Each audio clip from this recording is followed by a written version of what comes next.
പരീക്ഷാർത്ഥികളുടെ വിവരങ്ങൾ ചോർന്നുവെന്ന റിപ്പോർട്ടുകൾ തള്ളുകയാണ് IIT റൂർക്കി. റിപ്പോർട്ടുകൾ തെറ്റിദ്ധരിപ്പിക്കുന്നതെന്നും വസ്തുതയില്ലാത്തതുമെന്ന് IIT റൂർക്കി അധികൃതർ വ്യക്തമാക്കുന്നു.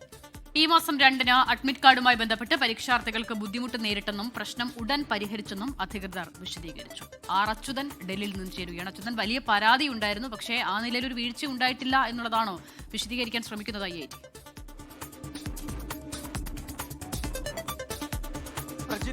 ഈ JEE പരീക്ഷാർത്ഥികളുടെ വിവരങ്ങൾ ചോർന്നുവെന്ന റിപ്പോർട്ടുകളിൽ ഒരു വലിയ പ്രസ്താവനയാണ് ഇപ്പോൾ IIT റൂർക്കി ഇറക്കിയിരിക്കുന്നത്. അതിന്റെ ആദ്യം തന്നെ പറയുന്നത് ഈ ഇത്തരത്തിൽ പരീക്ഷാർത്ഥികളുടെ വിവരങ്ങൾ ചോർന്നുവെന്ന പ്രചാരണം അത് തെറ്റിദ്ധരിപ്പിക്കുന്നതും വസ്തുതയില്ലാത്തതുമെന്നും IIT റൂർക്കി പറയുന്നുണ്ട്.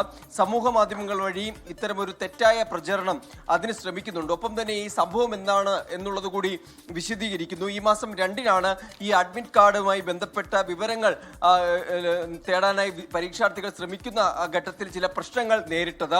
ക്ലൗഡ് സ്റ്റോറേജ് സംവിധാനവുമായി ബന്ധപ്പെട്ടായിരുന്നു ആ പ്രശ്നം.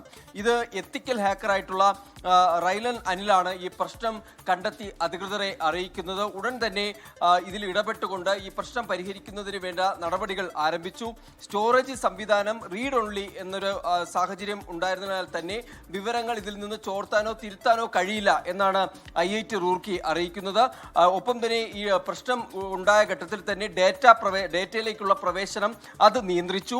ഈ പ്രശ്നം ഉണ്ടായിരിക്കുന്ന ഈ ഒരു സാങ്കേതിക പ്രശ്നം പരീക്ഷാ ഫലത്തെയോ പരീക്ഷാർത്ഥികളുടെ മാർക്ക്, റാങ്ക് എന്നിവയോ സ്വാധീനിക്കില്ല, അല്ലെങ്കിൽ അത്തരം ഒരു മാറ്റം വരുത്താൻ കഴിയില്ല എന്നതും IIT ഇതുമായി ബന്ധപ്പെട്ട് വ്യക്തമാക്കുന്നുണ്ട്. എന്തായാലും പരീക്ഷാ സംവിധാനത്തിലെ പൊതുജനങ്ങളുടെ വിശ്വാസം അത് ദുർബലപ്പെടുത്തുന്ന തരത്തിലാണ് ചില തെറ്റായ പ്രചരണങ്ങൾ നടക്കുന്നത്. ഇതിൽ ആശങ്കയുണ്ട് എന്ന കാര്യം കൂടി IIT റൂർക്കി അറിയിക്കുകയാണ്. ഒപ്പം തന്നെ ഇതിൽ വിദ്യാഭ്യാസ മന്ത്രാലയവും IIT റൂർക്കിയെ പിന്തുണച്ചുകൊണ്ട് ഈ തെറ്റായ പ്രചരണങ്ങൾ നിന്ന് പിന്മാറണം എന്ന് അഭ്യർത്ഥിച്ചുകൊണ്ട് തന്നെ രംഗത്തെത്തിയിട്ടുണ്ട്.